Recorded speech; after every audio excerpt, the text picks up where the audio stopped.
प्यारे विद्यार्थियों, तुम्हारा मेरे चैनल पर स्वागत है। आज मैं कक्षा 7 विज्ञान अध्याय 1 मानव विज्ञान और प्रौद्योगिकी के बारे में आपको पढ़ाऊंगा। विज्ञान और प्रौद्योगिकी का जीवन में उपयोग, अर्थात हम दैनिक जीवन में कहाँ कहाँ विज्ञान और प्रौद्योगिकी का प्रयोग कर रहे हैं और वो कैसे हमारे जीवन को प्रभावित कर रहे हैं। विज्ञान ने हमारे जीवन को बहुत प्रभावित किया है। हमारे दैनिक आवश्यकताओं की पूर्ति में भी वैज्ञानिक आविष्कारों एवं आधुनिक तकनीकों का महत्वपूर्ण योगदान है। विज्ञान और प्रौद्योगिकी के विकास ने लोगों के जीवन स्तर में क्रांतिकारी परिवर्तन किया है। इसने मानव जीवन को आसान, सरल और तेज बना दिया है। विज्ञान एवं प्रौद्योगिकी के विकास के कारण ही हम बैलगाड़ी, तांगा आदि से मुक्त होते हुए परिवहन के अत्याधुनिक साधनों जैसे मोटरसाइकिल, कार, बस, ट्रेन, वायुयान आदि तक पहुंच गए हैं। आप अपने दैनिक जीवन में अनुभव करते हैं कि गैस सिलेंडर या कटे हुए पेड़ का तना उठाकर या घसीटकर ले जाने की अपेक्षा कंबल लगाकर लुढ़काकर ले जाना आसान होता है। इस प्रकार कार्य की यह सुगमता वैज्ञानिक सिद्धांत पर आधारित है। वस्तु को घसीटने या उठाकर ले जाने की तुलना में लुढ़काकर ले जाना सरल है। इसी प्रकार बैलगाड़ियों में पहिया लगाने पर घर्षण बल कम हो जाता है और बोझ से लदी बैलगाड़ी को बैलों द्वारा खींचना सरल हो जाता है। बैलगाड़ी द्वारा कंबल लगाकर कार्य को सुगम बनाना विज्ञान के सिद्धांत द्वारा ही संभव है।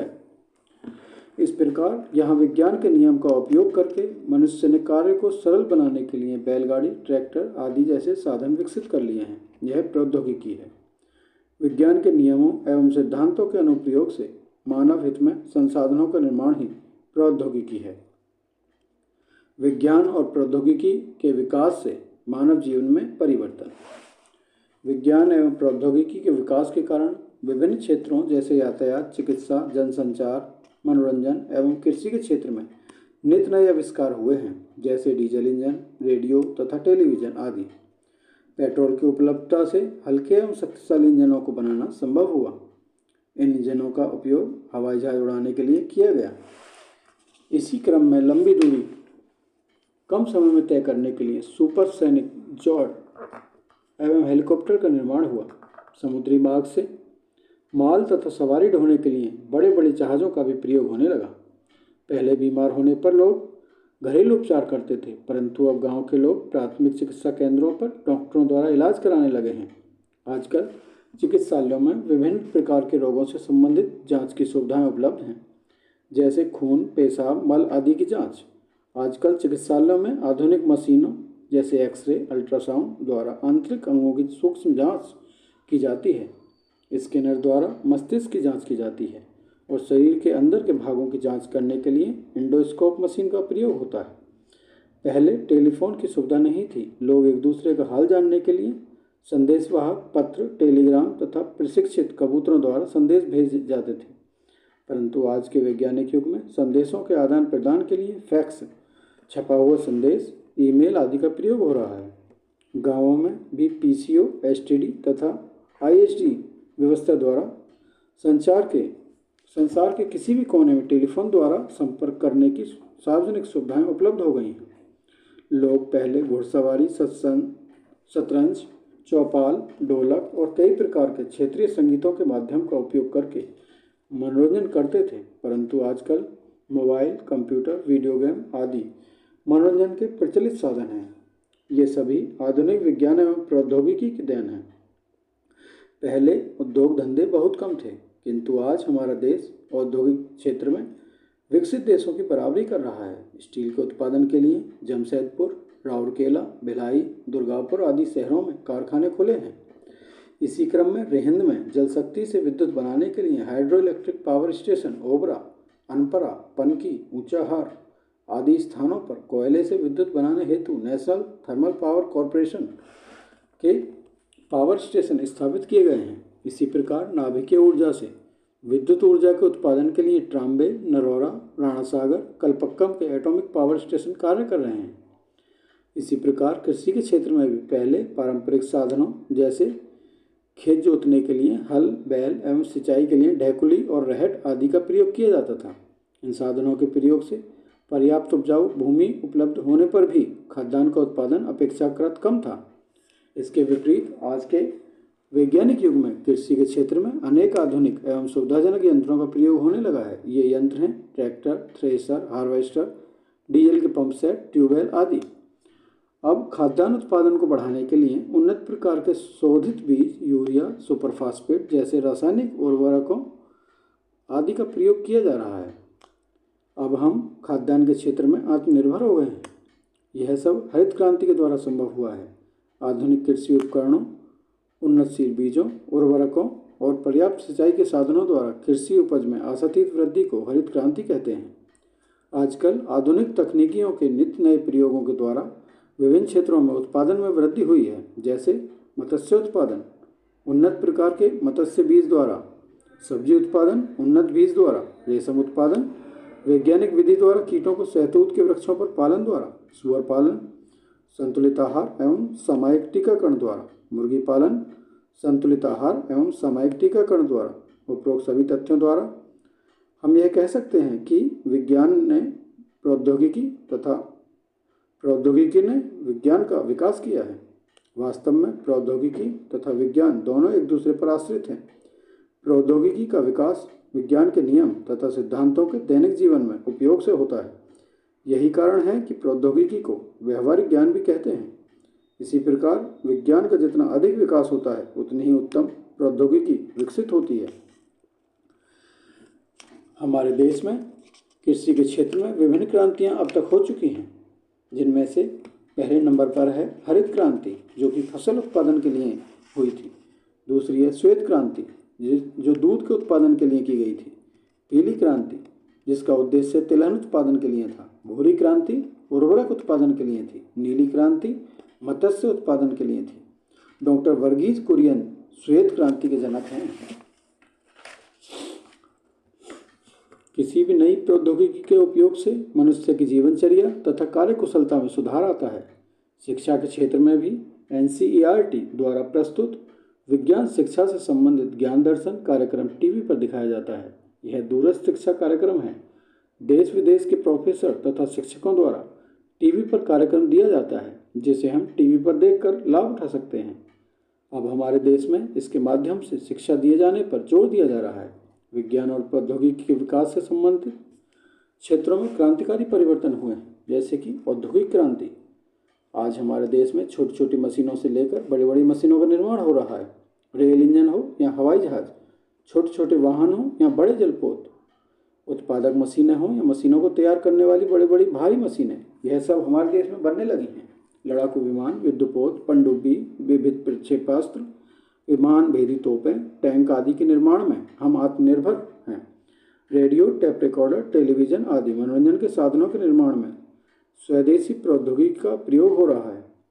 सूचना प्रौद्योगिकी के क्षेत्र में भारत अग्रणी राष्ट्र की भूमिका निभा रहा है।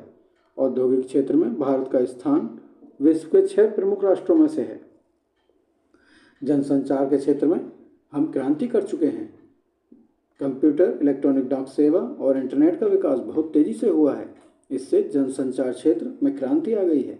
कंप्यूटर, ईमेल और इंटरनेट का है। कंप्यूटर के बारे में आप जानते ही हैं। आप कक्षा 6 में पढ़ चुके हैं कि कंप्यूटर एक इलेक्ट्रॉनिक मशीन है, जिससे अनेक उपयोगी एवं जटिल कार्य सरलता से संपन्न किए जा सकते हैं। व्यापक स्तर पर कंप्यूटरों का उपयोग रेल आरक्षण, आंकड़ों का रखरखाव, गणना, टाइप आदि अनेक प्रकार के कार्य करने में किया जा रहा है। जैसा कि आप सभी जानते हैं, इंटरनेट द्वारा हम देश विदेश की कोई भी चीज़ देख सकते हैं। यह कंप्यूटर की नवीनतम प्रणाली है।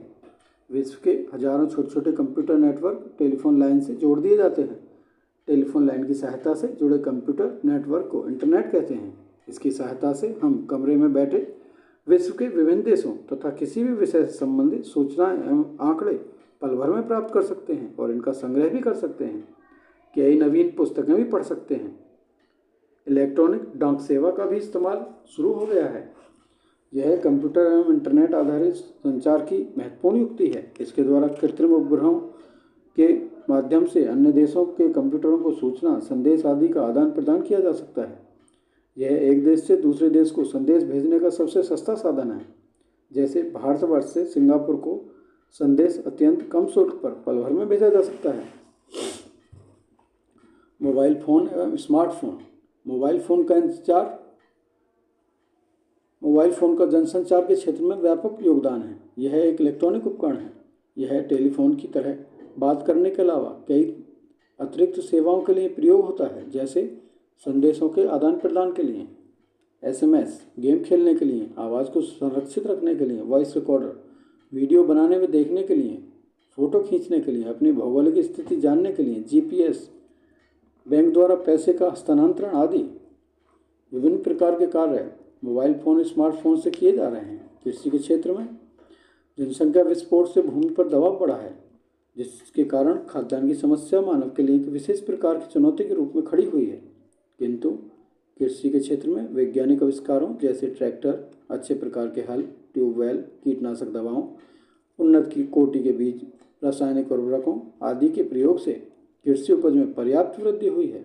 इसके फलस्वरूप हम अपनी बढ़ी हुई जनसंख्या को पर्याप्त मात्रा में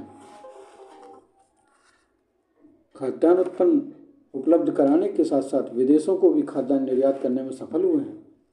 ईंधन के क्षेत्र में पेड़ की सूखी पत्तियां, गोबर से तैयार उपले, लकड़ी, कोयला और मिट्टी का तेल आदि बहुत पहले ईंधन के प्रमुख स्रोत थे। इनके प्रयोग में बहुत अधिक समय और श्रम लगता था। वर्तमान में पेट्रोल, डीजल, खाना पकाने की गैस जिसे LPG कहते हैं, जैसे ईंधन का बड़े पैमाने पर उत्पादन हो रहा है। एक स्थान से दूसरे स्थान तक इनके आवागमन के उत्तम साधन उपलब्ध हैं। इनके प्रयोग से समय और श्रम दोनों की बचत हो रही है। फलस्वरूप ईंधन के क्षेत्र में क्रांति आ गई है। इसी प्रकार सोलर कुकर जैसे ऊर्जा दक्ष उपकरणों का प्रयोग व्यापक रूप में हो रहा है। चिकित्सा के क्षेत्र में भी बहुत तीव्र गति से विकास हुआ है। हैजा, मियादी बुखार आदि के सफल इलाज हेतु नई औषधियों की खोज हुई है और इनका पर्याप्त उत्पादन भी हो रहा है। चेचक, हैजा, काली खांसी, पोलियो, TB की रोकथाम हेतु उपयुक्त प्रतिरोधी टीकों का विकास हुआ है। अल्ट्रासाउंड, एक्सरे, एंडोस्कोपी आदि का शरीर के अंदरूनी भागों की जांच में प्रयोग हो रहा है। इनसे घातक बीमारियों की रोकथाम में तीव्र गति से सफलता मिली है। फलस्वरूप चिकित्सा के क्षेत्र में क्रांति आ गई है। राष्ट्रीय सुरक्षा एवं युद्ध के क्षेत्र में हमारे देश ने बहुत तेज गति से उन्नति की है। इससे एक नई क्रांति आ गई है। पृथ्वी, अग्नि, त्रिशूल जैसी मिसाइलों का निर्माण हमारे देश में हो चुका है। इनका सफल प्रक्षेपण भी हुआ है। मिसाइलों का प्रयोग दूसरे देशों द्वारा आक्रमण होने पर उनके युद्ध अस्त्रों को नष्ट करने में होता है। इनसे हमारे देश की प्रभावी ढंग से सुरक्षा होती है। युद्ध की स्थिति में रॉकेट द्वारा मिसाइलें छोड़ने की तकनीक में हमारे देश ने सफलता प्राप्त की है। भारत में कृत्रिम उपग्रहों को विकसित करने तथा उन्हें पृथ्वी कक्षा में स्थापित करने की प्रौद्योगिकी में महत्वपूर्ण सफलताएं प्राप्त की हैं। कृत्रिम उपग्रहों से न केवल दूर संचार व्यवस्था में अभूतपूर्व विकास संभव हो पाया है, अपितु सुदूर संसूचन, रिमोट सेंसिंग में भी हम विश्व में अग्रणी हो गए हैं। हमने परमाणु ऊर्जा के क्षेत्र में भी अनेक कीर्तिमान स्थापित किए हैं। परमाणु ऊर्जा तथा उससे संबंधित शोध कार्यों के परिणाम स्वरूप अनेक परमाणु ऊर्जा संयंत्र स्थापित किए जा चुके हैं, जिनसे विद्युत उत्पादन किया जा रहा है। इसके अतिरिक्त परमाणु ऊर्जा का उपयोग चिकित्सा तथा कृषि क्षेत्र में अनेक लाभकारी कार्यों के लिए किया जा रहा है। विज्ञान और प्रौद्योगिकी के विकास से मनुष्य को केवल लाभ ही नहीं मिला है, वरन इसके अन्य प्रकार की हानियां भी हुई हैं। बड़े बड़े उद्योगों की संख्या बहुत बढ़ गई है। इनसे निकलने वाले अपशिष्ट पदार्थ प्राय ऐसे ही बिना उपचार किए नदियों में बहा दिए जाते हैं अथवा भूमि में विसर्जित कर दिए जाते हैं, जिसके कारण नदियों का जल तथा भूक्षेत्र प्रदूषित हो रहे हैं। कृषि उपज बढ़ाने के लिए उर्वरकों तथा कीटनाशक दवाओं का अत्यधिक प्रयोग करने से मृदा प्रदूषण की समस्या भी उत्पन्न हो रही है तथा भूमि की उर्वरा शक्ति भी कम हो रही है। मनोरंजन के साधन बढ़ जाने से ध्वनि प्रदूषण हो रहा है। स्वचालित मशीनों के प्रयोग से कारखानों में मजदूरों की आवश्यकता कम पड़ती है, जिसके कारण बेरोजगारों की संख्या में वृद्धि हुई है। जंगलों की अंधाधुंध कटाई हो रही है, फलस्वरूप जंगलों का विनाश हो रहा है और वातावरण में प्रदूषण बढ़ता जा रहा है। इतना ही नहीं, इसके कारण अनेक प्रजाति के जंतुओं जैसे बाघों की संख्या में कमी हो रही है तथा उनका अस्तित्व खतरे में पड़ गया है। विज्ञान तथा प्रौद्योगिकी से होने वाली हानियों से बचने के लिए हमें प्राकृतिक संसाधनों का समझदारी से दोहन करना होगा तथा नए आविष्कारों का उपयोग समाज की उन्नति के लिए करना होगा। इस अध्याय में हमने सीखा विज्ञान के नियमों एवं सिद्धांतों के प्रयोग से कार्यों को सरल बनाना ही प्रौद्योगिकी कहलाता है। विज्ञान एवं प्रौद्योगिकी एक दूसरे पर आश्रित हैं। कृषि के क्षेत्र में आशातीत वृद्धि को ही हरित क्रांति कहते हैं। धन्यवाद।